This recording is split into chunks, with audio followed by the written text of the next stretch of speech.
Welcome back to the 6Ps podcast, and today's episode is going to focus on the film Bend It Like Beckham. We're going to be looking at film techniques as well as some symbols that are used by the director Gurinder Chadha to tell this story. So, looking at the basics, film techniques or film devices or cinematic techniques, directorial decisions. There's lots of different ways that you can say film techniques. But essentially, they are what the director uses to help tell the story. And it's very similar to when an author uses literary devices to tell their story. So we've looked at things like similes and metaphors and personification, dialogue, figurative language, imagery, all those things we looked at previously. That's what an author uses to really paint the picture of their story, to really immerse the reader in the world of their text. Well, directors do the same thing, except they use film techniques. And they often have added meaning for the audience. You might remember some of these from studying Edward Scissorhands last year.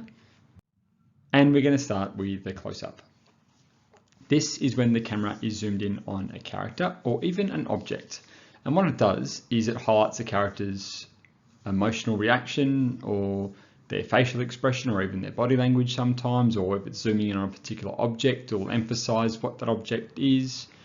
And here we see a close-up of Mr. Bumrah as he expresses his anguish at recounting his experiences of racism as a young man.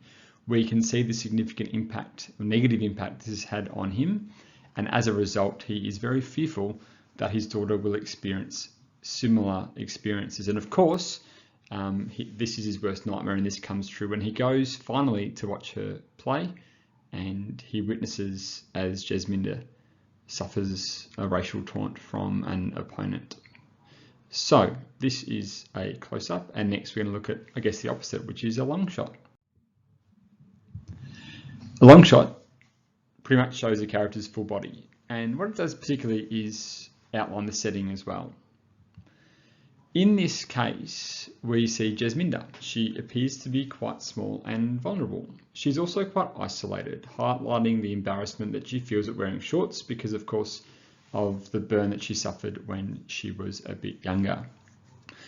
I guess here, yeah, she's definitely, isolated in this particular scene. There's other long shots throughout the film which particularly highlight the setting, and in a lot of long shots of the Bumrah household, you'll find planes appearing in the distance, and we'll talk about planes as a bit of a symbol later on, but yeah, long shots are here. Long shots are next. This is a camera shot from below or underneath the character, and what it does is the audience sort of looks up at that character and it makes them appear more powerful. There's not a whole lot of low-angled shots within this film, but one that I picked up on was Jules having to look up at her mother, Mrs. Paxton, who lectures her about femininity, and that sort of depicts the power that she holds, or the perceived power that she holds over her daughter. We of course know that Jules is very independent and doesn't really listen to what her mother says, and more often than not stands up for herself. So too does her father. But this was just an example of a low-angled shot. Particularly in other films where power is a main theme, you'll find low-angled shots predominantly used again to show authoritative figures. And the opposite of a low-angled shot is a high-angled shot, where the camera shot is from above a character to make a character seem sort of insignificant or more vulnerable. Look, again, these aren't really used in this particular film. I picked this particular one because it shows, I guess, the extent to which, the enclosed and shut off nature of Jess's family and culture, and also shows a bit of the culture clash. There's this really powerful, intimate, special ceremony happening in the backyard, yet it's in a sort of, an ordinary neighborhood really. So a bit of the culture clash coming through there. There's not really anything to do with power here, but again, something to think about when you study other films is the low angle and high angle shots to emphasize power imbalances between characters. Mise en scène, this is a French word. Essentially, it means what we see in a particular shot, or the shot composition. So what's in the foreground, what's in the background, what's focused, what's not focused, and it's meant to create a sense of place, a sense of character, and a bit of a mood as well. This is a shot that I've decided to go with as the example. We are in the Bumrah household, we are in the Bumrah kitchen. And while Mrs. Bumrah cooks, and she's sort of meant to be teaching Jess all about the traditional food which she would like to sort of teach her. Jess practices her skills with the vegetables in the background. So why is this significant? Well, firstly, obviously, Mrs. Bemra can't see Jess, and it reflects the way in which Jasminda sort of hides her talent and passion from her family. And she does this obviously not only in this particular scene, literally, but she does it also when she sneaks around and lies and plays soccer. Lighting is another good one to look at. We've got natural or cinematic lighting, and it sort of sets the mood. So more often than not, bright natural lighting leads to happiness and excitement, and dim lighting is more ominous and dangerous. Look, again, not a whole lot of examples in this particular film. I will note that the one match that the Hounslow Harriers lose is a night match, and darkness surrounds Jess after she misses the penalty, sort of reflecting, I guess, her devastation, her disappointment of missing the penalty. But again, this is a bit of a trope, you know, bad things happen at night time, especially in classic fiction. So something to be aware of. Again, not so much prevalent in this particular film, but in other films you might find this to be a film technique that is quite prominent. Let's look at editing. This is a sequence of shots used in the film, and it provides connections between characters and scenes, and also often provides some added information about what a character is thinking or feeling. So this particular scene is sort of the climax of the film. It juxtaposes the happiness and joy felt by both sisters in contrasting settings. So for Pinky, her sister, the elation she feels of being married, this is her dream, this is what she wants, she's achieved that, and look at how happy she is. And this is juxtaposed with Jasminda. So again, both being held aloft in the air, both happy, both, you know, we've got the same soundtrack happening again, but both sort of happy in the very different settings. You can even look at things like the costume that they're both wearing is very, very different. Again, this shows the similarity in terms of, you know, both girls achieving what they wanted to, but obviously in very much different settings. Let's look at diegetic sound now. This is sound from within the world of the film, and it allows the audience to share in the sounds of the character's world. So especially when it comes to the football or soccer matches in the film, the sounds of the referee's whistle, the ball on the player's foot, the ball hitting the back of the net. More often than not, these are emphasized. There is one particular match where there's a lot of silence or there's some drumming happening in the background. It just heightens those sounds. It immerses the audience within the world of the text. That's what it's trying to do. And especially with something like a football match, it's really meant to intensify the stakes.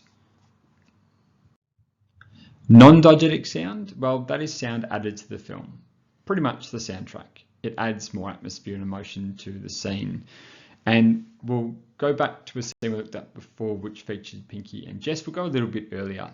There's some humour in this scene, obviously, but that dramatic, that operatic music is added to intensify the climax of the film, as Jess scores the winning goal and as Pinky dances at her wedding. So again, the characters can't hear this, but we can. And again, it just adds that extra bit of emotion to the scene. There is a prominent soundtrack throughout Bend It Like Beckham. There is a mixture of, you know, sort of Indian music as well as sort of British 2000s music as well. Gurinder Chadha definitely trying to sort of merge those two worlds together. Once again, showing the difference in the cultures there. There are other film techniques that you might want to have a look at. Voiceover and narration, not really present in this particular film. Zooming definitely is. We'll speak about zooming in a tick, sorry. You've got panning and tilting, particularly of the setting.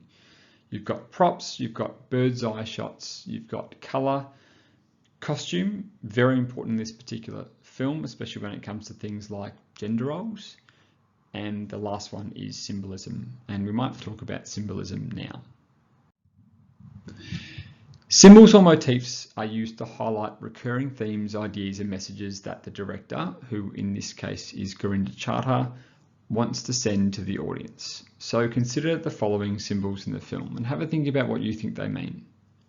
Planes, food, bending it like Beckham, the David Beckham posters, clothes and shoes, and the gifts given to Jess and Jules at the end of the film. Let's start with planes. Planes represent change and are frequently found in establishing shots in the background, particularly of the Bamra household. Jess's family work at the airport. They live very close to Heathrow as well, and in fact, a lot of families from the subcontinent live in and around Heathrow and the suburbs around Heathrow. So again, there's a strong connection to culture and heritage there as well. Ultimately, Jess and Jules board a plane to America to fulfill their dreams and the change that happens there. So yeah, planes represent change or a journey or a new voyage, and the themes are change and dreams. And the quotations, look, it's a bit of a stretch, but Jess says, "I want more than this. They've offered me and Jules a scholarship to go to America." That's her dream in the end. Clothes and shoes. Well, they represent an individual's identity and or culture. In the film, Jules is continuously encouraged by her mother to wear more feminine clothes and avoid those sports clothes, the sports bras or the soccer kits or the shoes. Note that Jess purchases soccer boots over formal shoes for her sister's wedding, while the traditional saris worn at Pinky's wedding reflect her Indian heritage. So you can look at things like culture and culture clash in terms of the difference in the clothes worn. You've got gender roles and this idea about what women should wear as opposed to not wear. And you've got themes like identity, belonging, and family that all tie in to the notion of clothes and shoes. Jules says to her mum, "Just because I wear trackies and play sport does not make me a lesbian." And Jasminda's mum, Mrs. Bamra, says, "My mother chose all my 21 dowry suits herself. I never once complained." Again, the importance of clothes and family and culture. In terms of the other symbols, bending it like Beckham, bending it around the wall. Jess must overcome obstacles and barriers in order to achieve her dreams. And in fact, the other thing is literally bend it like Beckham on the soccer pitch. Jasminda does that, and that allows the Hounslow Harriers to win the grand final and ultimately grant her a scholarship to America. Food is another symbol that is used. It's a very important tradition passing on from mother to daughter. That is Jasminda and her mother. You've got the David Beckham posters, growing up and idolising and dreams, and it's interesting to note that she takes those down, maybe a sense that she's growing up. And the gifts given to Jess and Jules at the end of the film, they reflect the love, the care and connection the girls have with their families. And there's a nice moment at the end of the film where, Jess's family give her, some gifts as if to say, good luck, take care. Jules gets, a little jump out of that sense of, well done, congratulations. In terms of essay writing, film techniques and symbols can be used as evidence in your essay. So you've got quotations, obviously. You can have film techniques and symbols though as well.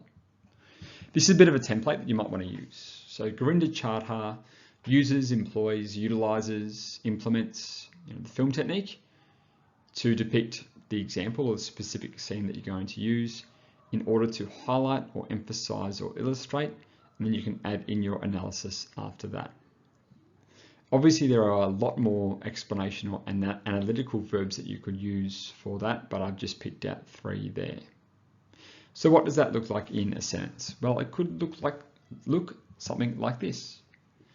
The director utilises a zoomed close-up of Mr. Bamra when he declares he does not want Jess to make the same mistakes that her father made of accepting life and accepting situations, to illustrate the passion and love he holds for his daughter, as well as his willingness in accepting her dreams and desires regardless of his traditional values. So here you've got the film technique, the zoom close-up. You've also got a quotation, which sometimes can be tricky to include next to a film technique, but it's always a good thing to try and do. And then the last part of the sentence is the analysis, and you've got the key verb there, illustrate, which is there. Film techniques are particularly important when it comes to directorial intent. And think about why Gurinder Chadha has made this film. She has messages particularly around things like culture and culture clash and around gender as well. So film techniques are a great way to include, I guess, some next level analysis in your essays. But that's all from me today. If you have any questions, feel free to email me 6pspodcast@gmail.com, and we'll see you next time.